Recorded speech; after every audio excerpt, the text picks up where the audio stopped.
Padre Celestial, Señor, doy gracias por esta oportunidad, Señor, que tenemos ahora de abrir tu verdad, Señor, de abrir tu palabra, de compartir tu verdad, Señor. Te rogamos, Padre Celestial, que estés abriendo el corazón de tu pueblo aquí reunido, Señor amado, para entender esta verdad en la cual estamos siendo entrenados, edificados y confirmados a través de la verdad de que la iglesia, Señor, tu iglesia, la cual tú, Señor, amaste y te entregaste por ella, es un cuerpo. Gracias, Señor, por tu bendición. Te ruego tu presencia nuevamente en el nombre de nuestro Señor Jesús. Amén. Muy bien, hermanos. Vimos a través de Efesios capítulo 4 y vimos desde el versículo 3 hasta el verso 6 las 7 verdades o 7 principios o 7 maneras de mostrar unidad y cómo la iglesia se compone o se muestra por medio de, dice del verso 4, o solícitos del verso 3, perdón, solícitos en guardar la unidad del espíritu en el vínculo y la paz. Ahora, ¿cómo? Como un cuerpo en un espíritu, en la nueva, otras versiones dice en una misma esperanza, ¿verdad? O aquí dice en la Reina Valera en una misma esperanza, pero en otras versiones dice como una esperanza, en una esperanza, en una sola esperanza, en un solo Señor, en una sola fe, en un solo bautismo, y termina hablando de lo que Dios es, un Dios y Padre de todos, el cual es sobre todos y por todos y en todos. A través de esto vimos lo que es la unidad de la iglesia. Pablo ha estado tratando las cualidades o las características individuales de los miembros de la iglesia del capítulo 4.1 hasta el 4, 3 o 4 más o menos. Ahora va a hablar de funciones en la iglesia. Va a hablar de cómo deben funcionar esos miembros que él ha detallado aquí en los primeros 4 versos, que debemos buscar la unidad que viene del espíritu, del verso 3, ¿verdad? Con diligencia, pero llevando siempre a mostrar que somos un cuerpo, en un espíritu, en una esperanza, en un Señor, en una fe, en un bautismo. Entonces, la unidad de la iglesia se reafirma por medio de nosotros. Hermanos, estos términos que estamos hablando aquí están en la palabra. Entonces, algunos de ustedes tal vez porque no han sido enseñados. Yo por muchos años no creía, no veía esto como una verdad, porque realmente no me había impactado. Yo nunca fui enseñado en esto que ahora estamos viendo a través de Efesios, donde Pablo comienza en Efesios capítulo 3 a hablar de un misterio revelado. ¿Y cuál es el misterio? Que la iglesia es un cuerpo. ¿Y qué significa que es un cuerpo? Bueno, vamos a ver a través de verso 11, que vamos a ver hoy hasta el 16 en lo que nos falte para terminar este proceso de entender. La idea de entender que la iglesia es un cuerpo, hermanos, es funcionar como un cuerpo, no simplemente llenar nuestra cabeza de conocimiento, de teoría bíblica, pero no vivirlo. Tenemos que cada uno de nosotros esforzarnos en completar y fundamentar esta unidad como iglesia.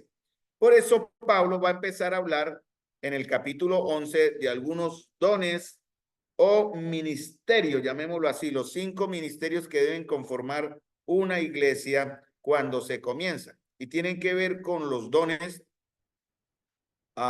que la iglesia recibe para su misma edificación. Pero en el verso 7, Pablo habla ya individualmente y dice, bueno, a cada uno, eso lo vimos el jueves anterior, ¿no?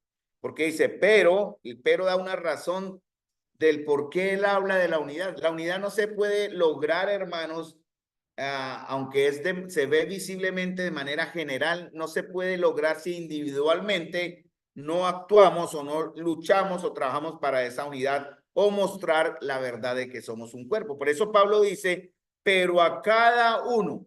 Entonces Pablo dice, bueno, hay una responsabilidad individual. Pablo en realidad está diciendo, bueno, por otra parte, va a establecer un contraste, una diferencia en lo que acabó de decir, esto del verso 1 al 5, al 6, y lo que ahora va a revelar hasta el verso 16, ¿no? Va a pasar del tema de la unidad de los creyentes, él habla mucho de todo, llamado, fuiste, soporte, todo lo que tiene que ver con plural, todos, Efesios 4:6 también lo dice, al carácter único de los creyentes, dice, bueno, cada uno. ¿Y qué pasa con cada uno? Dice, a cada uno de nosotros le fue dada la gracia. Entonces, el Señor, el dueño de la iglesia, ¿quién es, mis amados? Para que entendamos quién es sigamos comprendiendo quién es el dueño y Señor de la iglesia. ¿Quién es el dueño de la iglesia, hermanos? Cristo Jesús es el dueño de la iglesia. Él debe ser, es el Señor. Así algunos no quieran aceptarlo, pero él es el Señor de esta iglesia y de tu iglesia en general. Muy bien, y por eso Él entrega a cada uno, eso ya lo vimos con los caballeros en clases anteriores los sábados, y estamos aquí pasando por Efesios para reconocer también esto a nivel general. Dice a cada uno de nosotros. Entonces empieza Pablo a hablar de esta manera la responsabilidad individual que Dios entrega. Dice, a cada uno de ustedes se le ha entregado ¿qué? Dice, fue dada una gracia en el verso 7, ¿no? La gracia. Los dones que Pablo empieza a detallar en el capítulo 4, versículo 11, son ministerios respaldados por dones. Me explico. Recuerden que en 1 Corintios, cuando Pablo habla de los dones, habla de quien da los dones es el Espíritu. Está bien detallado en Romanos 12 y en 1 Corintios 12 al 14. El Espíritu Santo es el encargado de glorificar a Cristo en la iglesia. El Espíritu Santo es el encargado de enseñar a la iglesia. El Espíritu Santo es el encargado de llevar al crecimiento de la iglesia por medio de la revelación que Él nos está dando para conocer a quién, al Señor de la iglesia, que es Cristo, ¿cierto? Entonces, de esta manera, mis amados hermanos, el Espíritu Santo da a cada uno una responsabilidad, ¿no?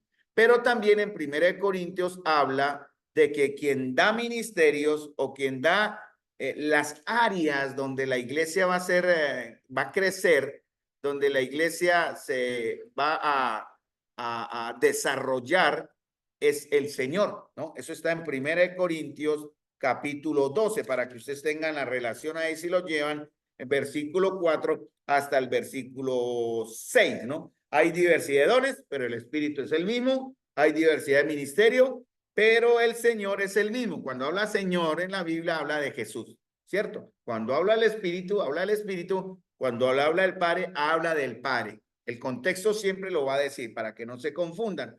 Cuando habla de Dios en toda la unidad, no menciona ni a Cristo ni al Espíritu, habla de Dios en todo, ¿no? En una completa unidad, y uno ya entiende que están los tres, las tres personas de la Trinidad de Dios manifestadas en esa palabra. Y en el verso 6 de 1 Corintios 12 dice, hay diversidad de operaciones, pero Dios que hace todas las cosas en todo es el mismo. O sea, dones del Espíritu, ministerios o campos de trabajo por Cristo, y la palabra operaciones significa el resultado, el poder, el efecto. El efecto, esa palabra operación ya lo vimos un momento atrás, que tiene que ver con la palabra dínamos o dinamismo, de ahí viene más o menos el término. Entonces, operación es el resultado. Entonces, Dios quiere resultados a través de ministerios donde el Espíritu Santo va y está entregando unos dones. Aquí dice, a cada uno de nosotros le fue dada ¿qué? La gracia. O sea, es un don de gracia.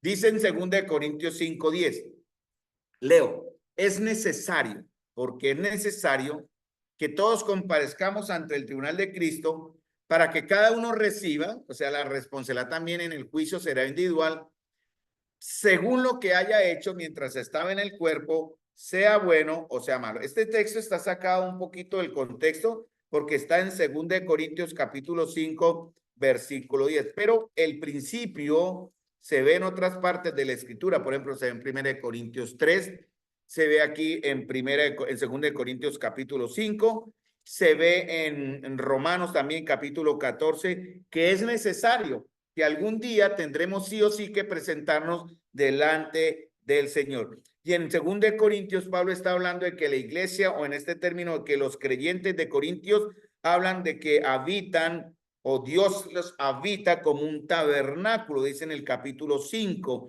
y habla de la fe y cómo debemos andar y vivir de presentes para el Señor. Eso está en 2 Corintios. Por eso Pablo advierte, dice en 2 Corintios, por ejemplo, 5:6, así que vivimos confiados siempre y sabiendo que entre tanto que estamos en el cuerpo, estamos ausentes del Señor, porque por fe andamos, no por vista, pero confiamos y más quisiéramos estar ausentes del cuerpo y presentes del Señor. Entonces, Pablo dice una verdad, por tanto, procuramos también, o ausentes o presentes, que ser agradables a Él. Entonces, los dones nos la entrega el Señor y nosotros buscamos de qué manera le agradamos. Pues yo iba a tratar Mateo capítulo 25, la parábola de los talentos, pero decidí pasar para no quedarnos unos dos clases más en esto, porque el tema ahí en Mateo 25 también tiene un buen campo de enseñanza. Pero tiene que ver con que el Señor sale, el Señor parte, el amo, y dice, volveré, y le entrega a sus siervos unas capacidades, unas bendiciones, y espera de ellos resultados. Eso es lo que Pablo dice. Ausentes o presentes, vamos a ser agradables para Él. Debemos buscar ser agradables, agradar al Señor, porque vamos a comparecer ante Él para que le entreguemos cuentas. Y como dice, cada uno reciba según lo que haya hecho mientras estaba en el cuerpo, sea bueno o sea malo. En la presencia del Señor no vamos a recibir juicio por pecado. Ese pecado ya fue enjuiciado, fue clavado, llamémoslo así, según Colosenses 2 también, en la cruz de Cristo. Pero sí vamos a entregar cuenta de lo que hayamos hecho con nuestra vida como cristianos. Y dice acá, yo creo por la escritura que van a haber grados de castigo, como también creo por la escritura que hay grados de recompensa. En este caso, dice, usted va a recibir lo que hizo, si fue bueno o fue malo. Si fue bueno, ¿qué creen que van a recibir? Bueno, la Biblia nos da una idea de lo que podemos recibir si hacemos lo bueno. Y si hacemos lo malo, ¿qué recibiremos? Bueno, condenación no. Primero de Corintios dice que no es condenación. Pero ¿qué creen ustedes que recibiremos del Señor si hicimos lo malo? ¿Cómo nos confrontaremos ante el Señor cuando Él nos diga, ¿qué hiciste? Y uno tener que decir, solo hice lo malo. ¿Con qué cara miraremos a nuestro Señor, el que murió por nosotros, todo el sufrimiento, toda la ira, y entregarnos justificación, redención, propiciación y toda la salvación y decir, Señor, solo hice lo malo? Qué vergüenza, ¿no? Pero el Señor nos da la oportunidad hoy, conociendo esta verdad, de poder cambiar, como decir, el futuro nuestro si hacemos lo bueno, en cierta manera. Porque, hermano, miren lo que dice 1 Corintios 3:10. Conforme a la gracia de Dios que me ha sido dada, yo como perito arquitecto puse el fundamento y otro edifica encima. Y vuelve y repite la palabra, pero cada uno mire cómo sobreedifica. Entonces, hermano, como iglesia, las cartas en Apocalipsis 2 y 3 habla a las iglesias, no habla a la iglesia. Y yo creo que el Señor le hablaba específicamente a una iglesia local, en este caso, como dice ahí, a la iglesia de Éfeso, obviamente. Pero la iglesia de Éfeso se componía ¿de qué? De personas. Y él habla de algunas personas en algunas de las iglesias, ¿no? A los que toleraban a una tal como Jezabel, la comparaban con Jezabel, ¿no? Y hablaban de otros que permitían ciertas cosas. Y también el apóstol Juan, guiado por el Señor, le hablaba, escribe al ángel de la iglesia en tal. La palabra ángel, todas comienzan, ¿no? Escribe al ángel de la iglesia en Éfeso, escribe al ángel de la iglesia en Esmirna, escribe al ángel de la iglesia en Tiátira, pero ¿quién es el ángel? Bueno, una posible interpretación, la palabra ángel es mensajero, mensajero.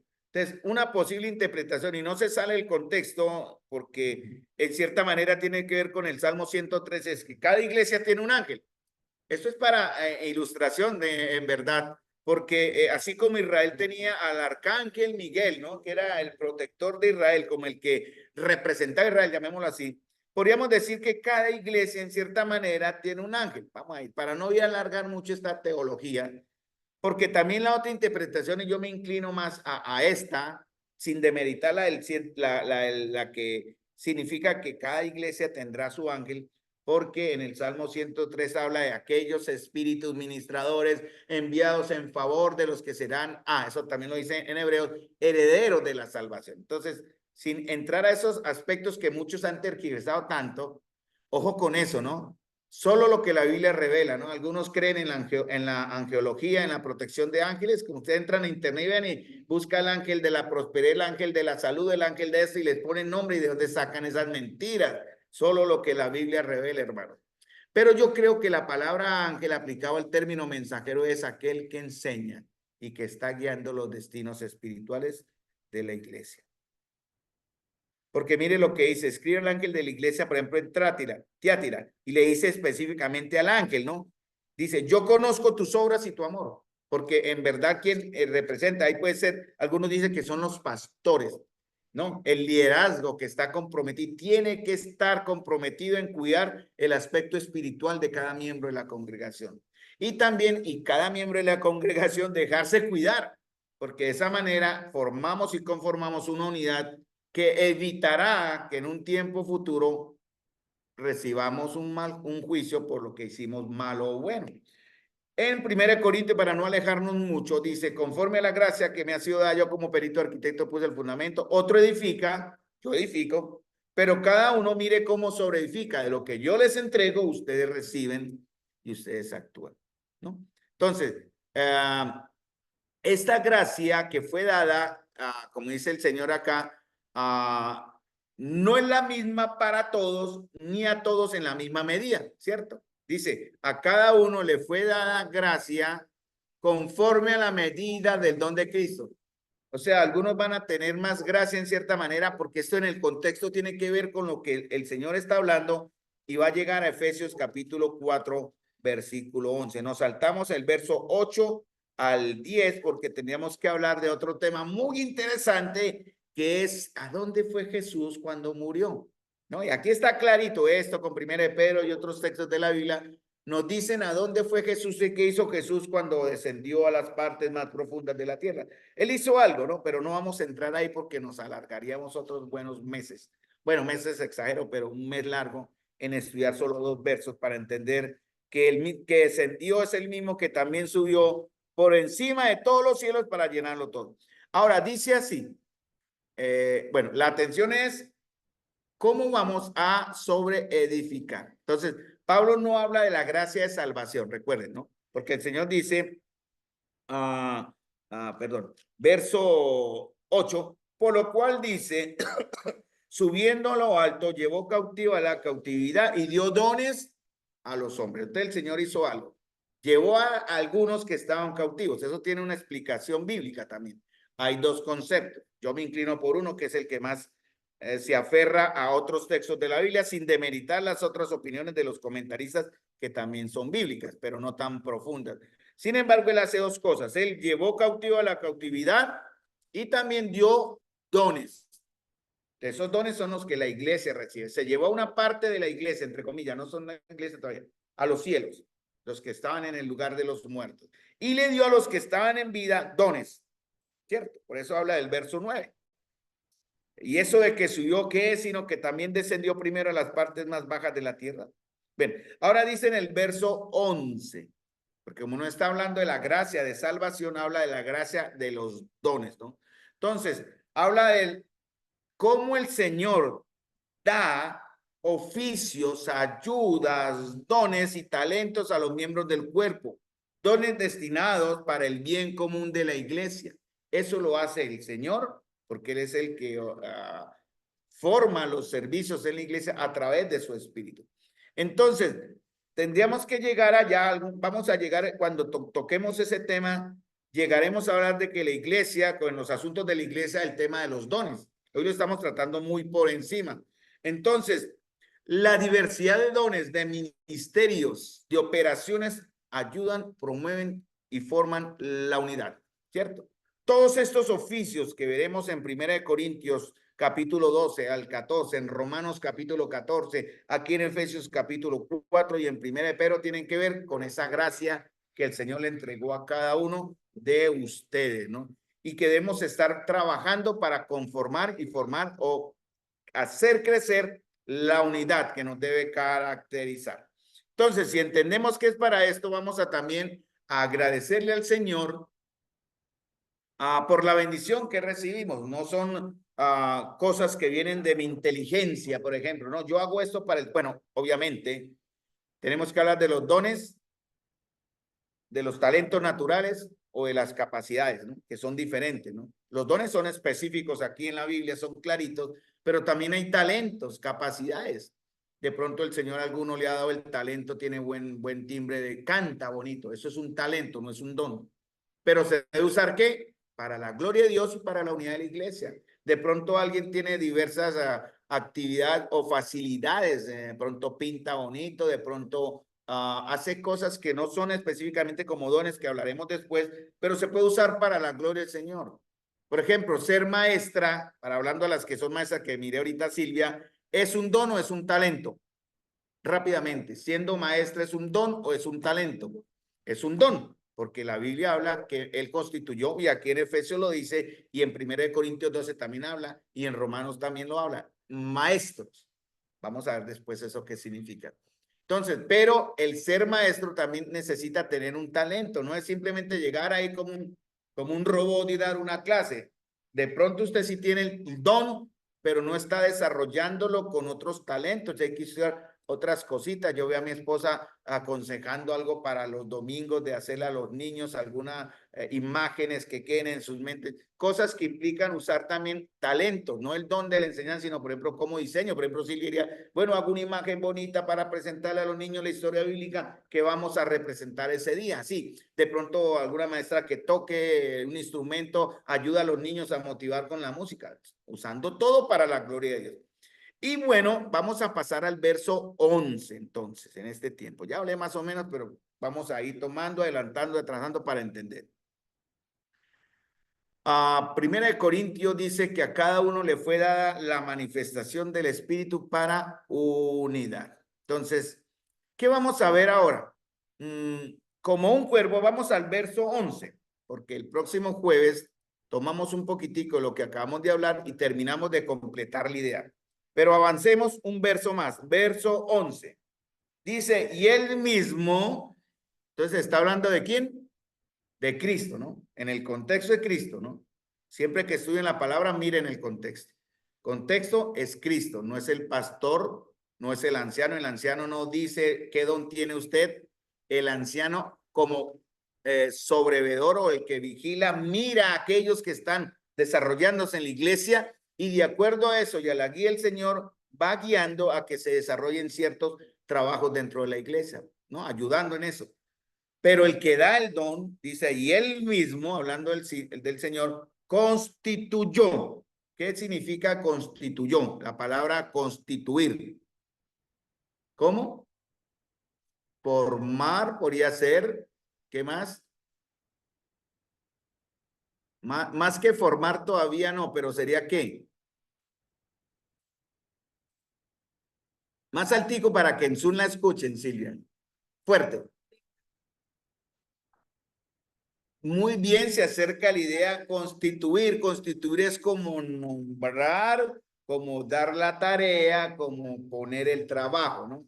Lo constituyo a usted que haga esto, ¿cierto? La experiencia. ¿En base a qué se constituye a alguien para servir en la iglesia local? ¿En base a qué, hermano? En función de su fidelidad y su servicio. No es cualquiera, es que muchos quieren. Yo era uno que en un principio lo quería hacer así. Y claro, el Señor a mí me habló, me dijo, no, así no son las cosas. Usted tiene que mostrar en verdad que me ama, que me valora, que me aprecia y que en verdad, heme aquí, Señor, envíame a mí, usted está dispuesto. Pero no es aparecerse uno cada vez. Caíamos mucho en ese error en la otra asamblea local, hermano. Y muchas veces lo hice por eso. Digo cómo empezó. No hay quien dirigir, y empecemos a dirigir de manera improvisada. Por ejemplo, dirigir un culto de manera, una vez me tocó, pero eso ya fue una enseñanza rápida también de manera no, así no es, hermano. Para el Señor no se improvisa. Uno no llega a organizar una reunión para el Señor de manera ligera, hermanos. No me parece, no es correcto, no es santo. Por eso el Señor constituye y tiene que haber un respaldo, ¿cierto? En base al servicio. Por eso es bueno hablar del servicio y del carácter, llamamiento y carácter. ¿Cómo está el carácter de ustedes, hermanos? ¿Cómo está su llamamiento, su servicio? Tienen que ir equilibrados, porque imagínense una persona inmadura, niña en Cristo, carnal, dirigiendo los destinos espirituales de la iglesia. Bueno, no hablo por mí porque somos débiles, pero estamos muy conscientes y separamos en ese aspecto responsabilidades y estamos entendiendo lo que significa esto en el caso personal, ¿no? No podemos dejar en algunos momentos fallar, eso es inevitable. Como Pablo, ¿quién era? Un hombre sujeto también a luchas y guerras y cuestiones personales. Él decía, yo tengo que luchar, luchas con los hermanos y temores por dentro. ¿Cuáles eran los temores de Pablo? Sin embargo, Pablo fue el mejor siervo y líder que el Señor llamó para edificar la iglesia. Entonces, si nos fijamos en las fallas del hombre, pues nos vamos siempre a defraudar. Muy bien, entonces el Señor constituye 5 ministerios que deben estar respaldados por dones. ¿Por qué habla aquí de ministerios? Porque dice que estos son para, y dicen que son ministerios o trabajos dentro de la iglesia que todo grupo cuando inicia lo debe en su mejoría tener. O sea, ¿qué debe tener cuando hay una iglesia que se inicia? Debe tener apóstoles, profetas, evangelistas, pastores y maestros. Ya les explico el término para que no se asusten, ¿no? Aquí no es una iglesia de esas carismáticas ni locas que hablan de esto. El sentido de lo que habla acá bíblicamente es diferente. Entonces, estos ministerios, cuando se forma una iglesia, debe haber por lo menos estas 5 trabajos base, que deben estar respaldados por los mismos dones, con los mismos nombres, ¿cierto? Porque hay don de apóstol, don de profeta, don de evangelista, don de pastor y don de maestro. Pero el trabajo de ellos, porque aquí se salen otros más, es lo que menciona a partir del 12 en adelante. No lo vamos a mencionar hoy, vamos solo a ver el verso 11. Pero cuando lleguemos al 12 vamos a desmenuzar más cuál es la tarea de estos ministerios y de los que lo conforman, porque a partir de ahí salen otros dones. Muy bien, ya hablaremos cuáles. Entonces, específicamente estos dones son dados para qué, ¿no? Y el verso 12 da una razón. No vamos a llegar al 12, pero hay que entender por qué el Señor los instituyó. Dice, a fin de que perfeccionar a los santos para la obra del ministerio, para la edificación del cuerpo de Cristo. Entonces, estos dones son dados para cumplir 3 funciones. ¿Cuáles son? Tres o más bien 2 funciones, porque las otras están más adelante y no nos alargarían. 2 funciones. ¿Cuáles? Perfeccionar, muy bien, es una. ¿Y qué más? Y edificación, muy bien. Si lo que hago yo como anciano no los ayuda a perfeccionarnos o edificarlos, hermanos, me retiro en verdad. Yo no hay ningún problema. Y eso es lo que yo busco siempre en el amor del Señor, es que digo pero lo digo con respeto, mi comunión y mi pueblo se edifique. En la salida que vamos a hacer este viernes, los hermanos han expresado varias necesidades, ¿no? Y una de las necesidades que ellos adolecen es precisamente esto, falta de edificación y perfeccionamiento. No tienen maestros que les enseñen. Ellos sufren mucho por eso. Entonces, cada vez que organizan algo y nos tienen en cuenta, nos invitan para poder ir. Esperamos en una próxima ocasión no ir solamente Carlos, yo voy a llevar a mi esposa que se portó bien, la voy a recompensar, sino ir con otros, ir un buen equipo, llevar hermanos que toquen un equipo, llamémoslo entre comillas así como para dar un poquitico de aire en el Señor, de un equipo misionero pequeño para ir a ayudar a edificar una iglesia también que necesita de nosotros. Siempre eso es bueno. Entonces, hermanos, Pablo está interesado en postular estos oficios o en nombrar estos oficios, más bien el Señor, necesarios para que la iglesia se extienda, ¿no? Y para que la iglesia sea alimentada. Dice perfeccionar a los santos, ¿cierto? Porque ese es el propósito del liderazgo. ¿Está enfocado a quién? ¿Para qué? A los santos, a ustedes, hermanos. Entonces, cada uno de ustedes debe ser valioso para el liderazgo, ¿no? No podemos hacer acepción de personas, es malo, no es correcto. Tenemos que amar sin distingo, pero también, obviamente, con el temor, hermanos, de tener en cuenta lo que Dios es, porque, por ejemplo, en el caso de un hogar, a veces, un ejemplo, ¿no? A veces hay más afinidad. Los hijos se deben amar por igual, ¿no? No debe haber preferencias, pero uno no puede evitar que haya preferencia de cierta manera, ¿cierto? Esta tarde mi esposa estaba hablando con Keren y conectaron la niña, siempre la niña, Keren se conecta y pásenos a la niña. Y la niña cuando ve a la nona, y cuando ve al nono,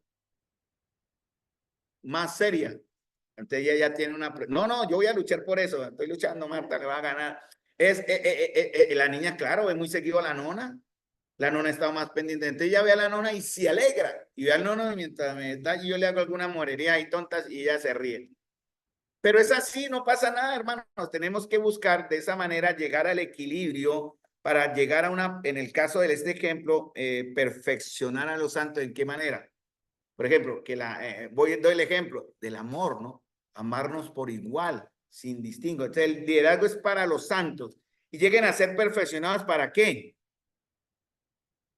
¿Para qué debemos perfeccionarnos? Buscar perfección, buscar el acercamiento a lo mejor. ¿Es para qué? No. Miren la preposición para. ¿Cuál, Karina? La obra del ministerio. ¿Qué es el ministerio? Lo que da el Señor para funcionar en la iglesia. La palabra ministerio significa minus que. Minus que. Quien ministra está para servir y no para ser servido. Si usted de los líderes que esperan que las ovejas vengan a rendirle pleitesías, sálgase de esa iglesia, de verdad. No, si usted está ahí como el pastor o el líder al que todos idolatran y que lo que él dice voz de Dios, sálganse de ahí, se lo digo. Debemos estar buscando. Pablo habla mucho de eso. Consideren siempre, ¿ve? A los demás como superiores. El Señor dijo cuando lavó los pies a sus discípulos, ¿no? Quien quiera ser mayor, ¿qué? Sirva. ¿Quiere usted ser mayor ante los ojos de Dios? Sirva. Ese es el punto. ¿Y cómo se sirve? Considera a su hermano. Usted considérese a él menos que él. Eso es lo que significa la palabra ministerio, de donde viene el término también servicio, que en algunas veces se traduce también como la palabra diaconía, servicio, ministerio. ¿Qué tanto estamos dispuestos a servirnos los unos a los otros? Y ahora sí, para que el cuerpo de Cristo sea ¿qué? Ahora sí lo que dijeron, porque está el otro para. Ahí para, ¿no? Para la obra, para la edificación, para edificar, crecer.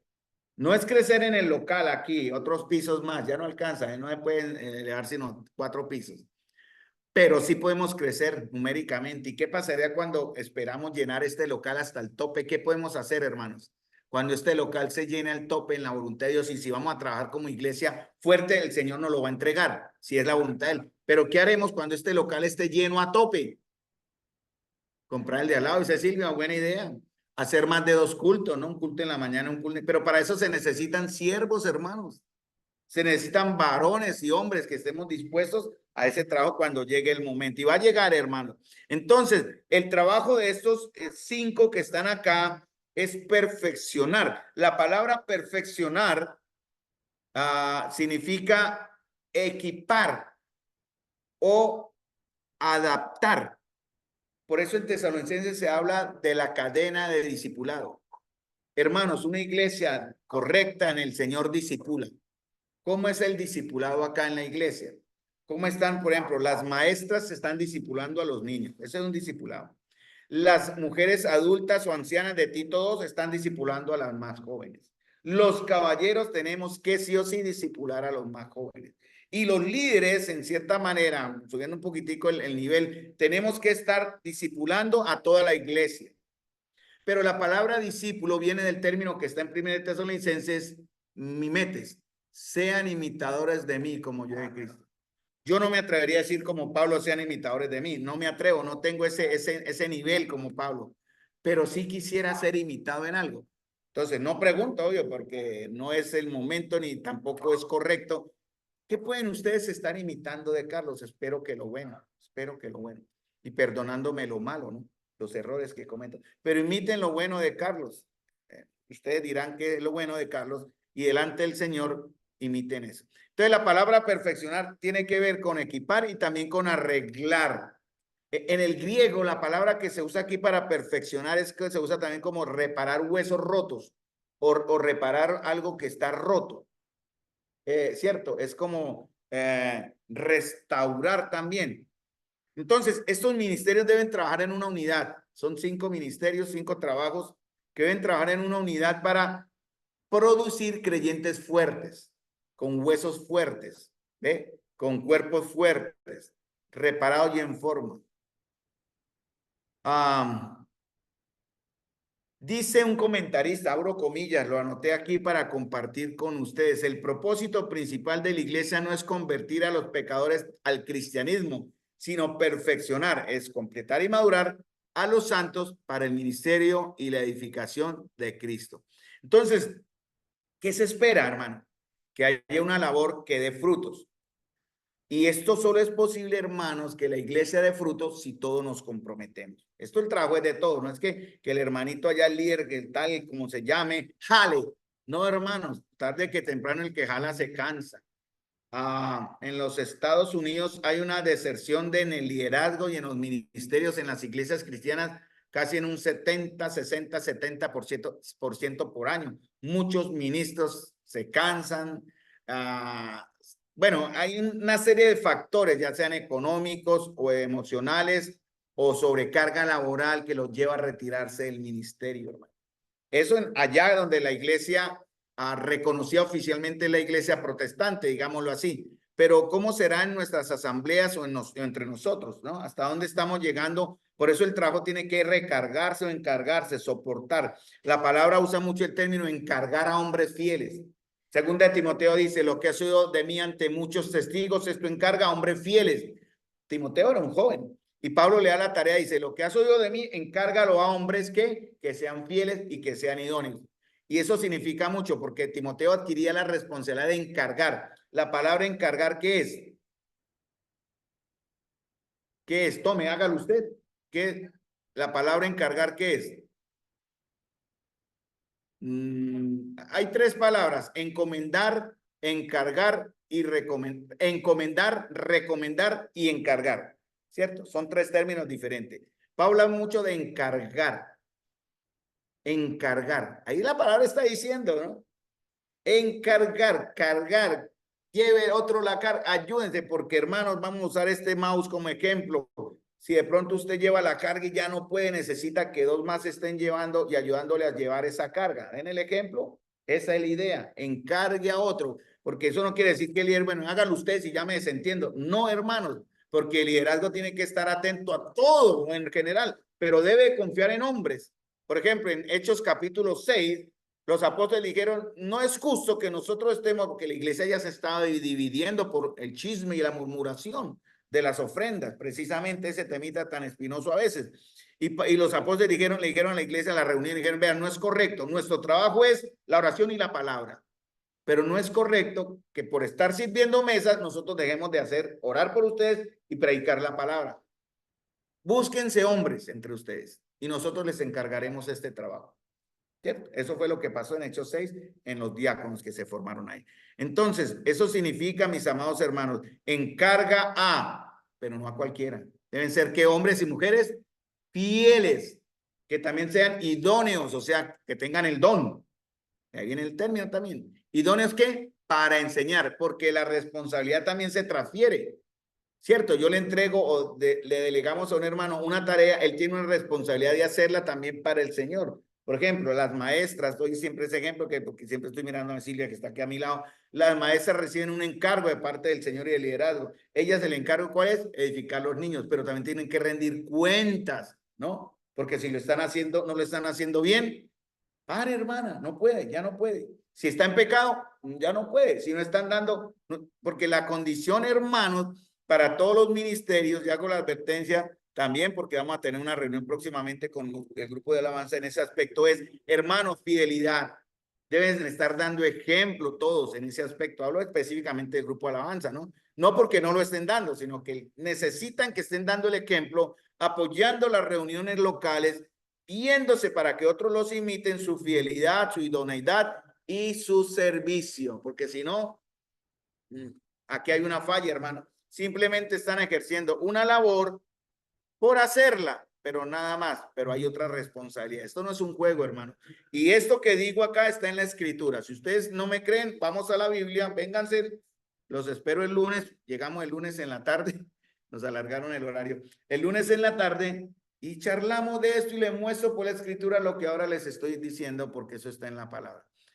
En estos 2 minuticos que quedan, entonces Pablo dice, y él mismo constituyó a unos y da una serie de palabras. Pero hay que entender estas palabras porque hoy en la mala doctrina que se ha enseñado en una iglesia que han tergiversado el evangelio de Cristo, y han tergiversado y manipulado el principio de la iglesia como un cuerpo, han salido estos ministerios apostólicos, escuela de profetas y una serie de cosas que han servido para manipular a la iglesia y a los cristianos que no están siendo edificados ni perfeccionados en la enseñanza de una buena palabra, y los manejan así como hilito, como si fueran muñequitos. Y ellos hacen, es increíble lo que uno ve hacer en noticias o en los videos que uno ve por ahí que siempre están rodando por ahí hablando de cosas vergonzosas. Entonces vamos a hablar en estos días de las primeras palabras. Es rápido, esos 5 lo vamos a ver en la próxima clase, que es apóstol, pero no como los apóstoles de hoy. La palabra apóstol, primero hubo unos 12 que fueron enviados y que pusieron el fundamento, que se llama el fundamento de los apóstoles.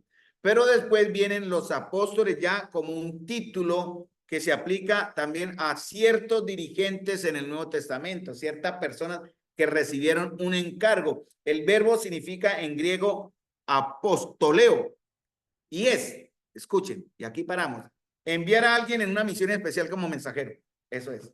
Y representa o representante personal, perdón, del que lo envía. Abro comillas como ejemplo. El sábado yo le informé a los hermanos, hemos sido invitados a la asamblea de Tunga, yo les solicito, yo lo hice así, los hermanos son testigos, les solicito autorización para ir. Los hermanos pudieron perfectamente decir, no, no va, no lo merece, no está en condiciones, lo que hubiera sido del Señor, no pasa nada. Hermanos, les solicito la bendición para ir. Y los hermanos, ¿qué dijeron? Pues que sí, porque ya nos dieron la bendición de ir, ¿cierto? Y en este caso nosotros, para que entiendan el ejemplo, vamos como apóstoles. No me van a malinterpretar, ¿o? Vamos como apóstoles en misión en nombre de esta asamblea para ayudar a otra asamblea.